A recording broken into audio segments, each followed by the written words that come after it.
अगला CDSL पे किरण जी राय जानना चाहते हैं। इन्होंने 1750 पर 100 शेयर लिए हुए हैं और 3 महीने का नजरिया मांग रहे हैं।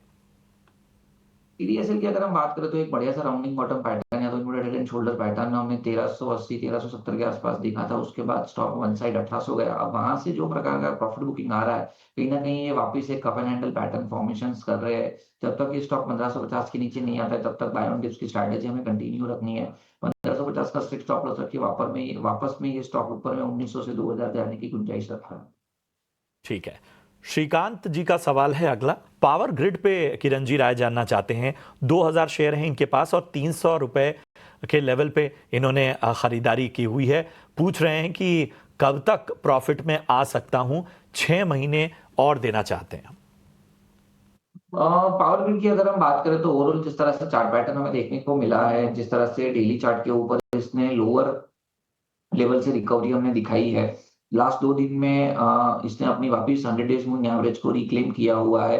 ओवरऑल एक राउंडिंग बॉटम पैटर्न के बाद का जो सेटअप था उसको कहीं ना कहीं चैलेंज किया हुआ है। बट ओवरऑल 280 के आसपास के जो सपोर्ट है उसने अभी भी होल्ड करके रखे हैं, तो इनको भी होल्ड रखना चाहिए। लेकिन 280 का एक स्टॉप लॉस मेंटेन करना, अगर 280 का लेवल ब्रेक होता है तो यहाँ पे फिर एक फर्दर सेलिंग प्रेशर क्रिएट हो सकता है। तो 280 के स्टॉप लॉस है तो उनके एक स्टॉप पुट बाइंग के साथ मुझे लग रहा है कि इनको होल्ड रखना चाहिए। ऊपर में इमीडिएट लेवल पे 310, जैसे 310 क्रॉस होता है एक शानदार रैली इसमें एक्सपेक्टेड है। बट एज ऑफ नाउ 280 के स्टॉप लॉस के साथ इनको बने रहना चाहिए। इसी का स्टॉप लॉस लगाइए गौरव और बने रहिए। 300 के ऊपर तक के लक्ष्य हासिल हो सकते हैं।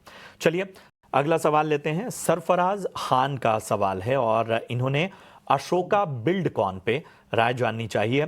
224 की इनकी खरीद है और 1500 शेयर इनके पास हैं। शॉर्ट टर्म का नजरिया ये लेकर चल रहे हैं, नुकसान में है।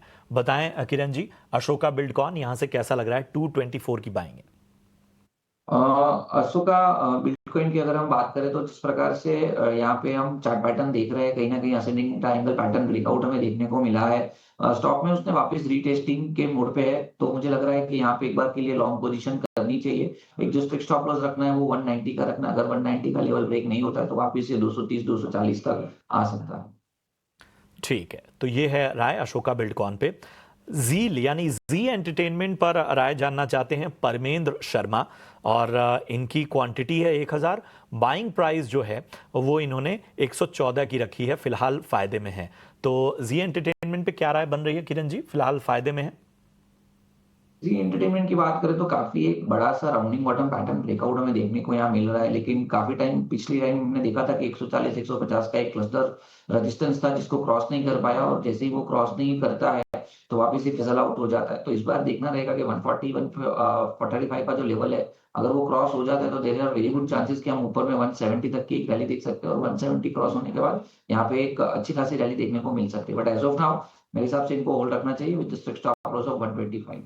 ठीक है, तो यहां पर आपको 125 के स्टॉप लॉस से होल्ड रखने की सलाह। बढ़ते हैं आगे। आशीष मंडल का